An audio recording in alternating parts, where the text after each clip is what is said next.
बिस्मिल्लाहिर्रहमानिर्रहीम, अस्सलामुअलैकुम। मेरा नाम है ख्वाजा मोहम्मद उमर और आप देख रहे हैं कारमेट पीके।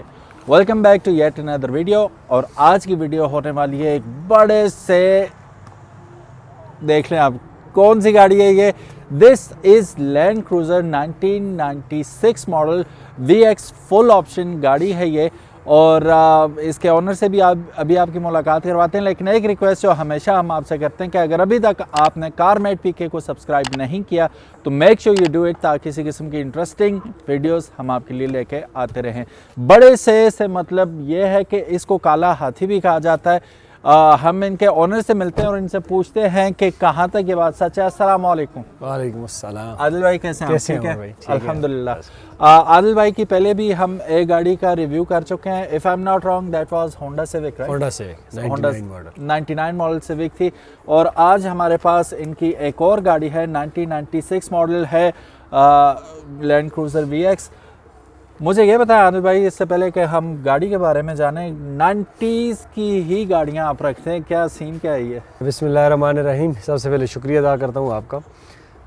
90s के हवाले से आपने बात की है, पुरानी गाड़ियों के हवाले से बात की। मेरे वालिद साहब ऑलरेडी वो शौकीन है ऐसी गाड़ियों की जो एंटीक्स हों। मतलब नई गाड़ी तो हर एक के पास होती हैं, मिल भी जाती हैं, लेकिन एंटीक गाड़ी आपको नहीं मिलती। अब ये गाड़ी जब उन्होंने ली, तकरीबन हमारे पास 6-7 साल हो गए हैं। अच्छा। उन्होंने जब ली तो यकीन माने पूरे पाकिस्तान में, कराची तक, लाहौर तक, इस्लामाबाद तक, सब शोरूम वालों को खुली ऑफ़र थी कि मॉडल शेप यही हो, पैसे जितने भी मुझसे अगर नॉर्मल रूटीन के हिसाब से डबल पैसे भी लोगे मैं दूंगा, लेकिन गाड़ी एंटीक हो। तो बस अल्लाह ने किया, मैं इस्लामाबाद से एक गाड़ी मिल गई जो फुल जेन्युइन कार है। और जो मेरे वालिद साहब की चॉइस है, हालांकि मेरी चॉइस ऊपर वाला ऑप्शन मॉडल भी था, लेकिन उनकी चॉइस ये थी, ये भी उनकी चॉइस पे ली हुई हमने। तो ये है कि 90s उनकी शेप की बात है, उन्हें ये पसंद है शेप। सही, चलें, सही है। अच्छा, कुछ थोड़ी सी तफसील हमें इस गाड़ी के बारे में बता दें। कौन सी गाड़ी है ये, कौन सा मॉडल है और इंपोर्ट कब की है? ये 96 मॉडल है, टोयोटा लैंड क्रूज़र है। ठीक है। इसे क्रूजिंग भी कहते हैं, इसका जो स्पेसिफिक नाम है जो तकरीबन यूज़ करते हैं लोग इस गाड़ी के लिए, ये क्रूजिंग कहते हैं इसे। सही। इसका V6 इंजन है, 46 सीसी इंजन है, पेट्रोल में। ठीक है। फुल ऑप्शन है और टोयोटा का ब्रांड है। और इंपोर्ट कब की है? इंपोर्ट 2012 की है। ठीक है। एम्बेसी ऑक्शन है। एम्बेसी ऑक्शन है, ठीक है। एक ज़रूरी सवाल, जैसे मैं बता रहा था वीडियो के शुरू में, कि इसे हाथी भी कहा जाता है, कि हाथी लेना आसान, संभालना मुश्किल। बिल्कुल। तो ये किस हद तक सही है ये बात, एज अ फैमिली कार अगर हम इसे यूज़ करते हैं तो? ठीक कह रहे हैं कि हर कोई इस गाड़ी को नहीं रख सकता। बड़े दिल वाले रख सकते हैं, जो हाथ जिनका खुला हो और पैसे लगाना जानते हो। ये गाड़ी को सोचता भी नहीं है, रखने तो दूर की बात है। और स्पेशली पुराने मॉडल्स में, क्योंकि इसके पार्ट्स नए मॉडल से भी महंगे हैं, बहुत सारे और इश्यूज़ हैं इसके। लेकिन मैं समझता हूँ कि अगर आपने जेन्युइन गाड़ी ली है, आज तक हमारे 7 साल हो गए, यकीन माने इसका थोड़ा सा हमने काम करवाया है, ये समझ लें शौक़ के तौर पे वालिद साहब, क्योंकि एक छोटा टक भी नहीं होने देते उसमें, उस वजह से उन्होंने वो करवाया है। वरना आज तक इसकी ज़रूरत नहीं पड़ी किसी काम की। सस्पेंशन वाइज, इंजन वाइज, मैं समझता हूँ कि अगर अच्छी गाड़ी आपको मिल जाए, मिलनी मुश्किल होती है, क्योंकि पुराना मॉडल है 96 के और आज 2022 है, तो अच्छी गाड़ी मिलनी मुश्किल है। अगर मिल जाए तो वो काम नहीं निकालती, उस लिहाज से बेहतर है। जैसा आपने बताया 26-27 साल पुरानी गाड़ी है ये, तकरीबन 27 साल होने वाले हैं इसके। तो काफ़ी सारी कमियां भी इसमें होंगी डेफिनेटली। जो मॉडर्न गाड़ियां हैं उनमें जो सहूलियात हमें मिलती हैं वो इन गाड़ियों में नहीं मिलती। तो कौन सा ऐसा मॉडर्न फीचर है जो आप इस पे स्वेयरली मिस करते हैं, यार काश ये भी होता? एक तो इसमें हाइट कंट्रोल नहीं है। ठीक है। क्योंकि पुराना उस वक्त आई नहीं था हाइट कंट्रोल इसमें। सही। और दूसरा कूल एंड हीटेड सीट्स नहीं है इसकी। सही। ये ऑप्शन नहीं है। वरना तकरीबन इस गाड़ी में क्रूज़ कंट्रोल समेत सनरूफ, डुअल AC, तकरीबन हर चीज़ मौजूद है। बस ये 2 से 3 ऑप्शन है। नई गाड़ियों में थोड़ा सा उनका जो इनका हाइड्रोलिक होता है और जो इसका सस्पेंशन होता है वो थोड़ा सा नई गाड़ी का अच्छा है, नए ऑप्शंस का, नए मॉडल्स का। तो इसमें ये है कि वो ऑप्शन नहीं है जो उस सस्पेंशन में, थोड़ी सी कंफर्ट लेवल उनका थोड़ा सा ज़्यादा है। लेकिन दूसरी प्राडो के अगर कंपेयर किया जाए, क्योंकि वो उसकी कंजम्पशन भी कम है, वो लोकल यूज़ भी होती है, उसके मुकाबले में इसका सस्पेंशन लेवल मोटरवे पे जाएं, ये समझ लें बड़ी गाड़ी ज़्यादातर मोटरवे पे बबलिंग करती हैं, सही, स्मूथ नहीं चलती।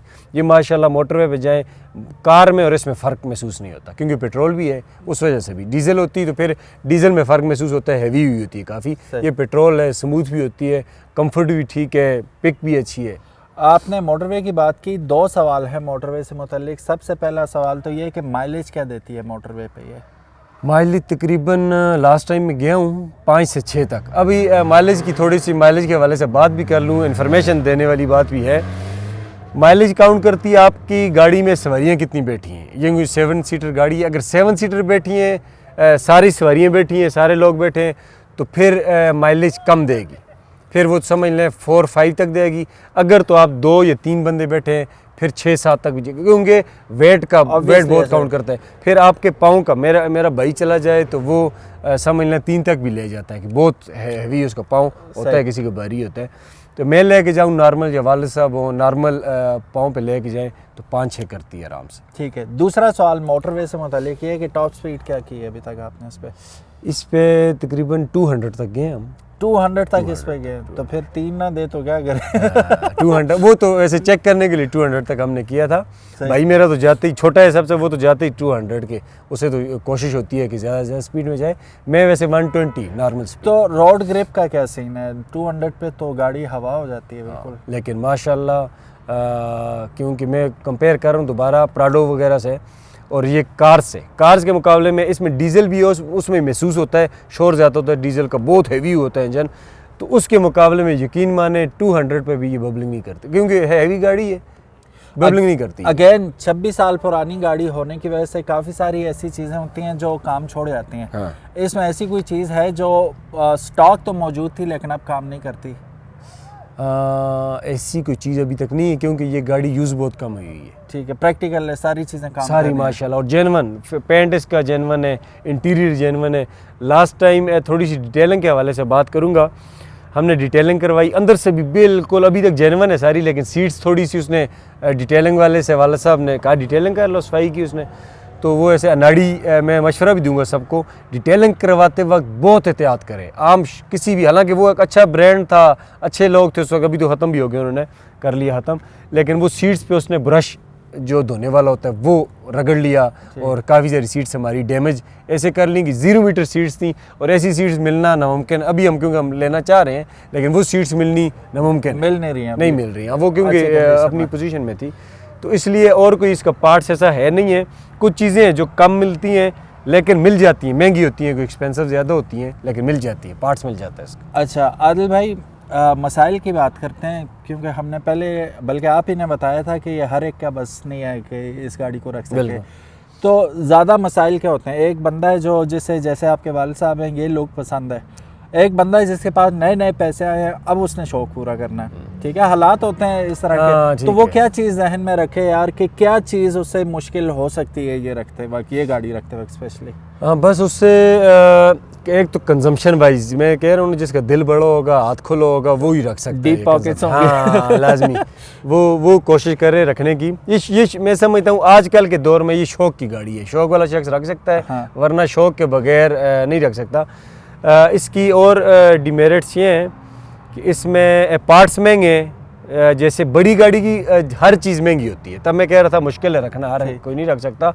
जो चीज़ फ्यूल इसकी ऑयल अब चेंज करवाएंगे आपका आराम से, नॉर्मल गाड़ी पे मेरे ख्याल में 5-6 हज़ार लग जाता है, इस पे आराम से 14-15 हज़ार से ऊपर लगेगा। अच्छा, ऑयल डबल से भी ऊपर लगता है। सही। और फिर दूसरी बात यह है कि मैकेनिक्स भी इसके खास ही होंगे, हर एक से आप करवा भी नहीं सकते। यकीन माने इसका हम तो इस्लामाबाद पिंडी से काम करवाते हैं, पिंडी में एक एक्सपर्ट है बड़ी गाड़ियों का, लेकिन उससे भी हम मुतमिन नहीं हुए। 2 छोटे मोटे काम वो शौकी करवाए थे वाले साहब ने, तो लेकिन मुतमिन नहीं हुए। मैकेनिक्स तो आपको इधर यकीन माने होंडा है, टोयोटा है, कहीं भी मैं मुतमिन नहीं हूँ अभी तक किसी मैकेनिक से। लेकिन इस गाड़ी का तो ये समझ लें, इधर तो व्हील्स वगैरह की ग्रीस करवानी है, या कुछ छोटे मोटे काम कर लेते हैं, लेकिन आपको अगर सही इलेक्ट्रीशियन चाहिए या कुछ भी ऐसी चीज़ है तो वो इधर स्पेशलिस्ट नहीं है। स्पेशलिस्ट नहीं है। ये एक मसला होता है, जब भी आप गाड़ी लें तो ये बैक ऑफ द माइंड आपकी डेफिनेटली होना चाहिए कि बिल आखिर, जिस तरह बिल आखिर इंसान को मौत है, इसी तरह बिल आखिर गाड़ी को जाना है, मैकेनिक के पास, तो वो बिल आखिर वाली बात पहले आनी चाहिए जहन में कि यार मैं किसके पास लेके जाऊंगा, यहाँ एक्सपर्ट कौन है। अगर उस इलाके में सरेदस्त मौजूद ना हो तो ये एक बहुत बड़ा कज़िया हो सकता है आपके लिए कि वो गले भी पड़ सकती है गाड़ी, क्योंकि अनाड़ी हाथ लगाएगा, जैसे ये बता रहे थे कि सीट्स का सत्यानाश कर दिया वो बंदे ने, तो इस तरह मैकेनिक अगर इंजन का सत्यानाश करेगा फिर आप शो पीस ही है ये गाड़ी, घर खड़ी कर देंगे। शो पीस से याद आया, आपने एज अ शो पीस ही रखा हुआ है या डेली ड्रिवन गाड़ी है ये? हाँ, वालिद साहब ने जिस वक्त ली थी तो क्योंकि एंटीक गाड़ी को यूज़ करना मैं समझता हूँ बहुत मुश्किल है, हमारे लिए भी मुश्किल है। मैं नॉर्मल बंदे मैं कह रहा था कि उसके लिए तो बहुत ही मुश्किल है। अब मैं भी इलेक्शन में सियासत में भी इस्तेमाल करता हूँ, लेके जाता हूँ, लेकिन बड़ा मुश्किल होता है क्योंकि नई गाड़ी होती है उसका पार्ट्स ही बंदा चेंज कर रहा है। एंटीक गाड़ी जिसका सारे पार्ट्स जेन्युइन हो, मोल्डिंग इसकी ये मोल्डिंग होती है जो स्पेशली, ये नहीं आपको फिटिंग में नहीं मिलेगी, कभी किसी की गाड़ी की नहीं मिलेगी। और मैं आपको ये गारंटी से कह सकता हूँ कि पाकिस्तान में शायद इसकी साथ की कोई गाड़ी होगी, पाकिस्तान में, पूरे पाकिस्तान में। तस्वीरों में तो आपको कुछ गाड़ी तस्वीरों में तो समझ नहीं आती। मैंने कितनी गाड़ियाँ, क्योंकि मैं कह रहा हूँ ना, अबू ने कम से कम इसे ढूंढने में 4 से 5 साल लगाए हैं, ऐसी गाड़ी को ढूंढने में। अच्छा। जब वो शख्स पैसे मांग रहा था इस गाड़ी के तो मैं भी हैरान हुआ। मैंने कहा इतने ज़्यादा, डबल से भी ज़्यादा मांग रहा था।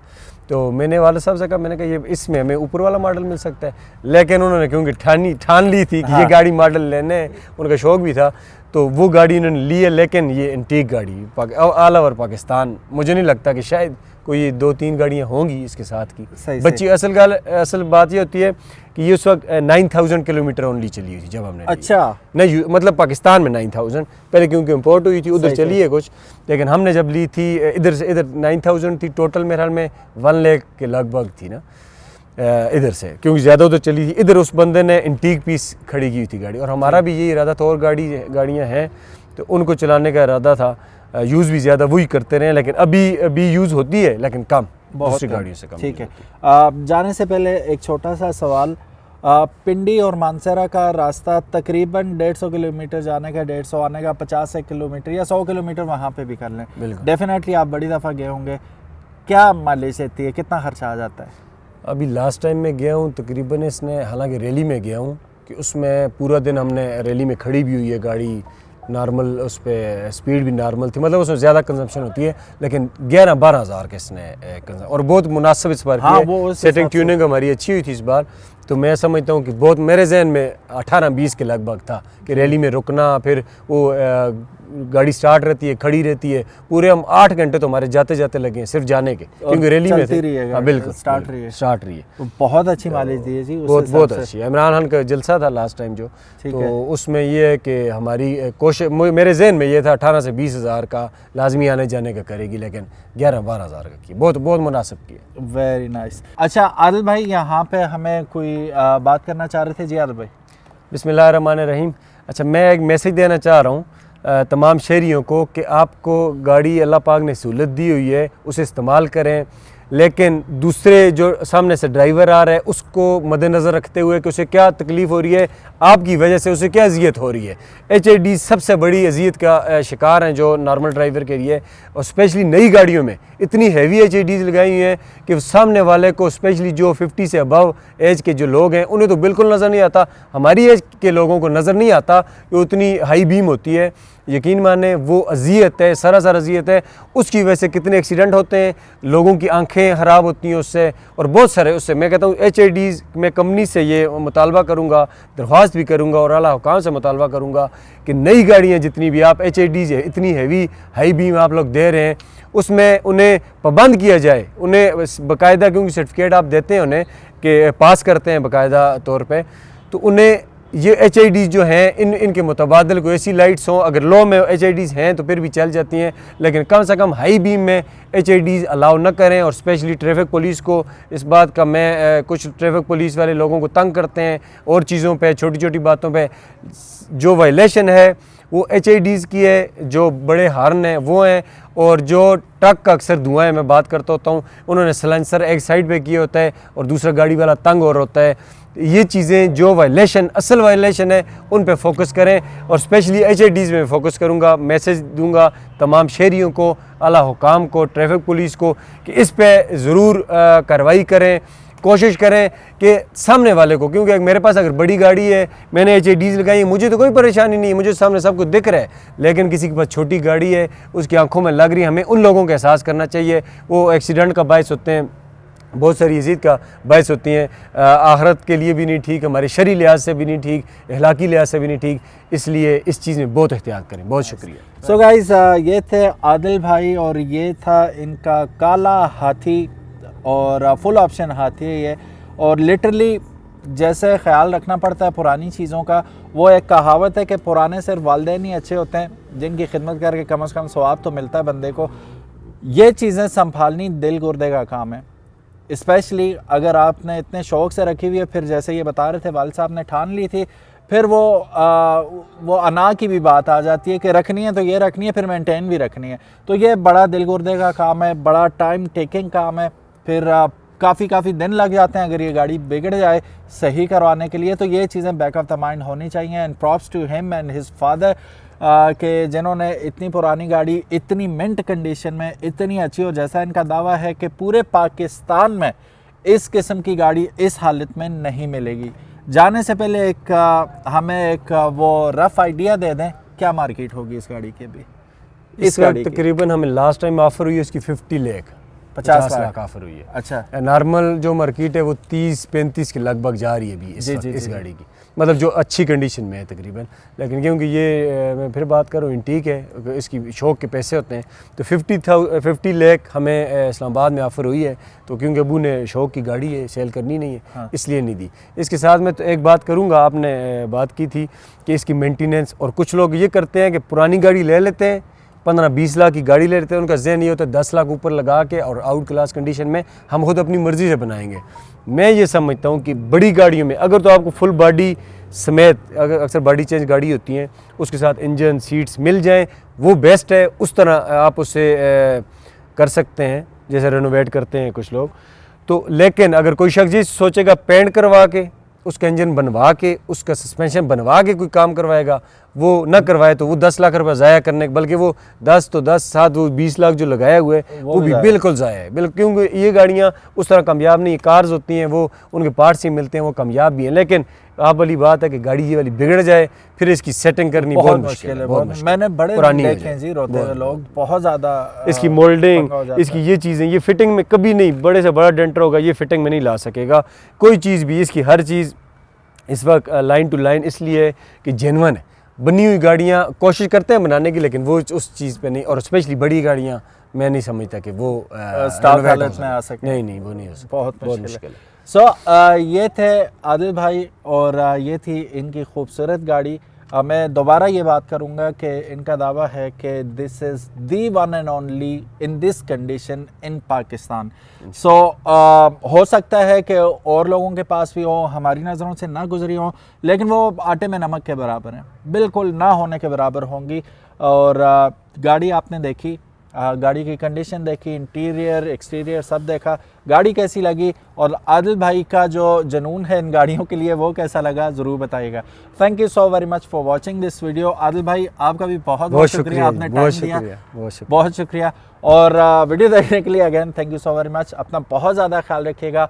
कारमेट पीके को सब्सक्राइब कर लें, प्राइमरी चैनल बना लें ताकि इस किस्म की खूबसूरत गाड़ियाँ हम आपके लिए लेके आते रहें। अपना ख्याल रखिएगा। अल्लाह हाफिज़, अस्सलाम वालेकुम।